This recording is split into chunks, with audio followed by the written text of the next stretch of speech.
bakti nyaachuu islaama musliimni hin eeyyamu bakti nyaadha kan jedhu hin jiru. Bakti nyaatti bara beentini geexeen bakti nyaatti biyyatti. Bakti ofii nyaatte nama nyaachifti jedhanii bar kan ofii nyaatturra qaltee dugdatti baattee hoteelatti geessiti jedhanii. Ofii amma irraa nyaatteetu isa afee hoteelatti geessiti jedhan. Maal jechuudha sir? Kana kana pheenxee ta'ettee pheenxeeni irraa sirbitee jechuudha. Kana nama bakti nyaachaa ture. Nama gaafa Ramadaan dhufu masqalii hidhatu.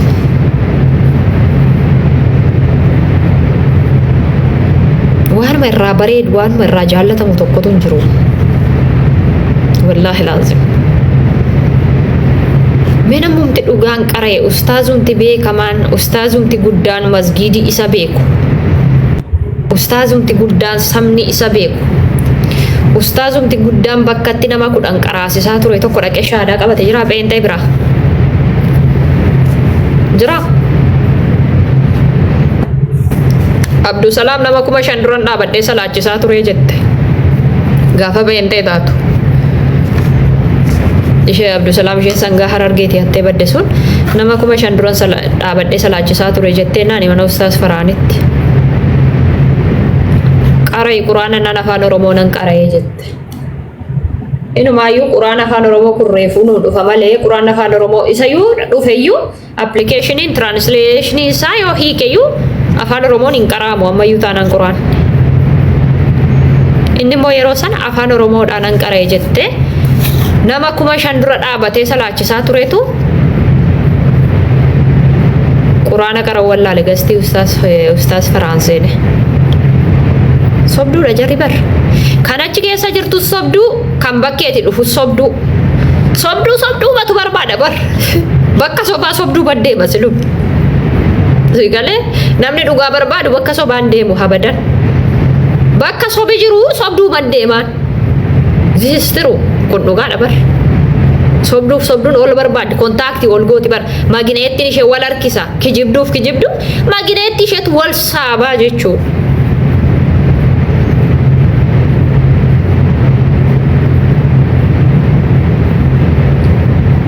Kanaafi meega jedhaa jiraadha. Baay'ee girgirii kanaan baay'isina. Suuta jedhaati namatti amanuu miti yoo barbaadde jechi bilbila sirka jirutti yoo amani.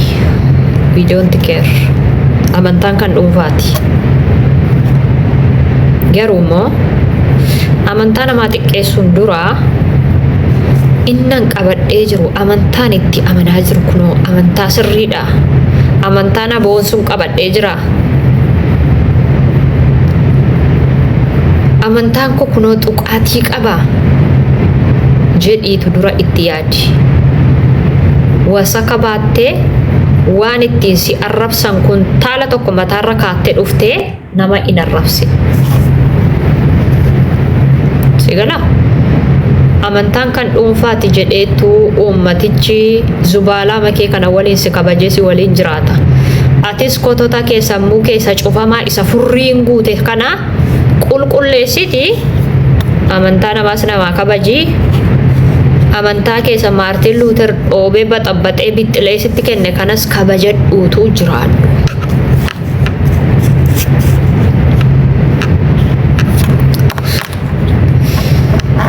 Barikkoo Islaamni waa Islaamarraa yoon dhiise Yesus Kiristoos saba Israa'eliif dhufee du'e. Gara saba Israa'el dhufe Itoophiyaadhaan kiristaana ta'i kan jedhe eenyutu jira? Xalayaadhaanis haa ta'u miilaanis haa ta'u namni deemee dhaqee Itoophiyaadhaan kiristaana ta'i jedhe jira sila. Akkuma takka amanne yunaaf naa galuu didee bara. Injiru jechuudha isa Maartin Luuter baxabbaxeetti kennerraan kan hafate.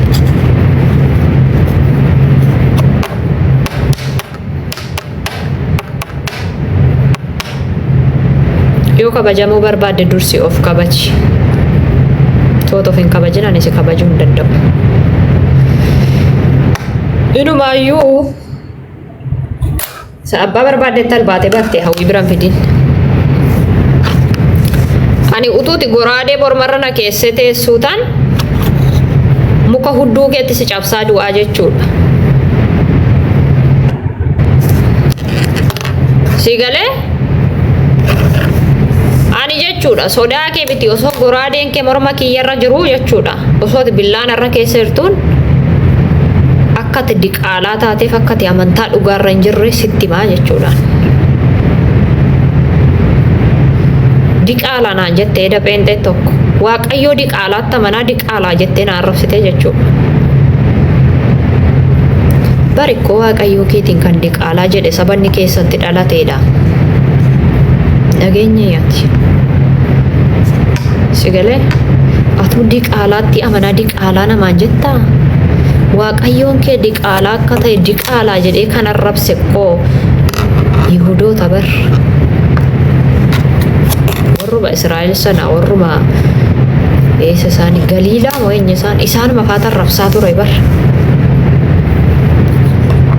Atitu abbaan kee innati tamantu innati duukaa deemtu innati yeroo hundumaa haga dhuufuun si keessaa dhumutti hutaaltuuf sun diqaalaa ta'ee jiru hawwiidhaan diqaalaa jechuu sheemiin sin qabu. Diqaalaan si biratti kabajaa guddaa qabaatu qaba baay'isawwe. Ati diqaalaa jettee gaafa na arrabsitu Yesuusitti akka kafarte beektaati. Gaafa diqaalaa jettee na arrabsitu hirra deebitee akka jaldoo biratti shaadaa qabattu beektamoo hin beektu? Kana beekta? Gaafa diqaalaa jettee na arrabsitu baaldaa yookiin jaldoo bira deeme shaadaa qabadhu Yesuusitti kafartee taani wallaahi billaahi. Waaqayyoon kee diqaalaadha siin jedhani bar jarri. Ani jenneen jara jedhe malee. Jara Yihudaa sana moo Yihudaa moo Israa'el isheen maalitti ishee beeka bo'ooliin maa ishee iyyuu beeku man. Si'a tokko Yihudaatti dhalateetti si'a tokko Zimbaabuweetti eessatti jiru. Maaleessa Zurubaabel bakkuma inni itti dhalate iyyuu wal falmiti bakka sadiitti dhalate jetti bar. Galiilaas itti maalis itti dhalate. Waaqayyo yeroo xinnoo yeroo reefu dhalatu eessatti dhalateedhanii Heroodis immoo ajjeesuuf ennaa waaqayyoo fudhatanii badanii jedhani Maariyaam fa'a. Maariyaamii fi Yoseef waaqayyoo fudhatanii lafa sanaa badanii jedhan akka Heroodis hin ajjeesnetti. Waaqayyoo fudhanii badanii bara harmeessaaf abbeessaatti. Waaqayyoo fudhatanii badan silaa gaafa sana Heroodis ajjeesera ta'e peentan akkam taatettanii yaaddu? Yaaddanitti waan kana. Sila akkam gootu wallaahi laazim. Phaawulositti amanti Phaawulosis hin du'eere. Phaawulosis hin du'eere. Sila ammatu Heroodis jala waaqayyootu baaseef malee wallaahi Heroodis jala waaqayyootu gaafa sana akka Maariyaam fuutee baddee Heroodis jala ba'u waaqayyootu godheef malee mee? Sila gaafa sana Heroodis waaqayyoo jara ajjeesera ta'e har'a maalitti amanti peente? Rakkattee jechuudha. Wallaahi nama gaddisiisa bar baga jalaa baaseef rabbii. Wallaahi waaqayyoo peente gaafa Heroodis ajjeefamudha sana baga Maariyaam fuutee jalaa badde. Sila rakkatte kaa? Wallaahi sila maalitti amantire? Namichichi maaliif waaqayyoo isaanii ajjeesuuf jedhe haraamii miti cubbuu miti. Nan gadde wallaahi. Waaqayyoo jala ajjeesanii oolan yeroo xinnoo isaati. Yeroo xinnoo yeroo inni reefu dhalatu yeroo inni itunni dallaa horii keessa jiru dallaa horii keessatti jala ajjeesee oolee bara mootummaan biyya sana. Laalaazi. Maaliif mucaa xinnoo ajjeesa? Mucaa xinnoo maal balleessite maqooyi? Mucaa xinnoo reefu dhalatti bar. Ilaa kun mucattiin akka dhalatteetti dallaa horii keessa jirti. Dhaqaa ajjeesaa dheetu Heroodis namatti erge. Mucaa xinnoo maal gooteetu mucaa xinnoo jala ajjeesa silaa? Haraami wallaahi laazim. Cubbuudha bar. Silaa mucattii sana gaafa sana ajjeesaniiru ta'eeti jaldoodhaaf baaldaan irra maal lallabu? Silaa maalitti amanu jaldoon fa'a? Geexee musammaa maaliin sadaqaa guurratti silaati mucattiitu jala ajjeesaniiru ta'e isaan ajjeesuni. Geexeen irra maaliin waa funaannatti silaati? Rakkoo omseeraa jechuudha. Gaafa sana silaa Rabbiin gargaaree Maariyaamin gargaaree Yoseefin gargaaree silaati. Rabbiin Heroodis jala baasuu fi baatee geexeen irra maqaa eenyuutiin sadaqaa funaannatti. Maqaa mucattiin jalaa duutettee rakkoo omse bonoomsine omseeraa jechuudha.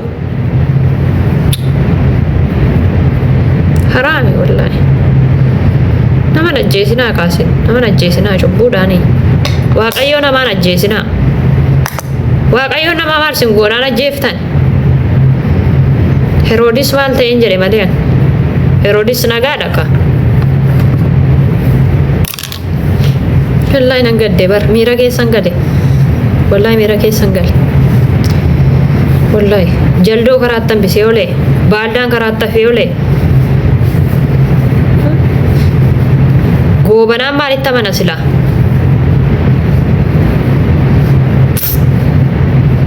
Baga rabbiin isinii baase waaqayyoo keessan baga Heroodis dallaa horii keessatti dhoqqee horii jalatti ajjeesee oole Heroodis bar.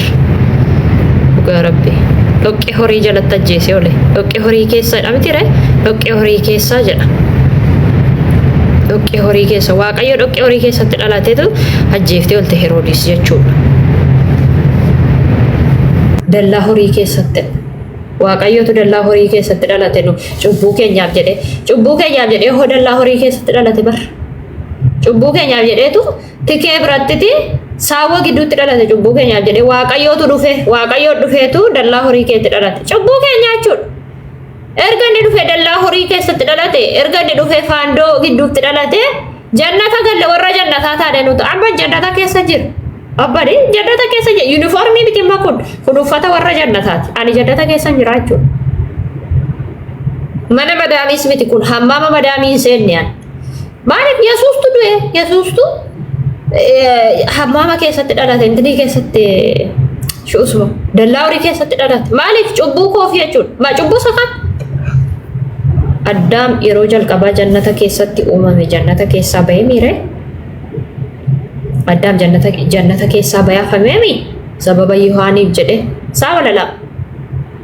saawalala jannata keessaa baafame Addaam Yohaaniin illee jechuudha ciniinsifadhu da'i jedhe yeroo sana eenyutu Yesuus tabaaree jechuudha. Yesuus kun dhufee dallaa horii keessatti dhalate saqqalamee jannata Addaam keessaa bahetti nu deebisee jechuudha. Okay? Warri islaamaan hunda akkalu nuyi jannata keessa jirra jechuudha amma gaafa Yesuus dhufullee jechuudha nuyi warri jannata keessa jirru kuni Yesuus hin dhufa miti gaafa inni dhufullee hin duunu nuyi akkamatti ol butamna akkasumatti ol harkifamna jechuudha finyoo wayi mataatti nu kaanitu wal nu harkisu samiitti isin dantaa keessan isin duutaniiti ka'uu dandeessu gaafa san beenu nuyi ol butamna ol afuufamna ol deemna jechuudha qilleensa keessa ol tasaaffarra jechuudha akkasitti asii ol. Maaliif ree nuu saqqalame ka maa inni dhiigaan qulloofne nuyi. Isin amma mana madaamii keessa teessanii afaan bantu silaatii Yesuus isa saqqalametti tu amantanii warra jannataa taatu jechuudha. Silaa pireediin illee isinirraa badaa laguu ji'aan isinitti dhufu warri durbaa silaa. Uzbillah. Silaa ciniinsifattanii illee deessan akkumatti iddoo gootan lafa buuftu akkuma Addaam Yohaanin lafa buuse sanatti. Suni galee ziisis waaqayyoos du'u waaqayyootu nu du'e jechuudha. Wallaahi nan balleesse badii miti bar dhiifama naa godhaa garuu yoon balleesse dhugaa rabbii anin jaalladhan amantaa namaa tuquun fedhu amantaa namaa tuqinaa wallaahi hin tuqinaa. Ani nama amantaa namaa tuqu bilookiin godhaas jala. Nama amantaa namaa tuqu abbaa waan fedhetti aman bilookiin godhan amantaa namaa hin tuqinaa. Hin tuqu aman na tuqu hin tuqu jechuudha. Wallaahi tuqan hin ta'u ka hin ta'u amantaa namaa tuquun hin ta'u jiru.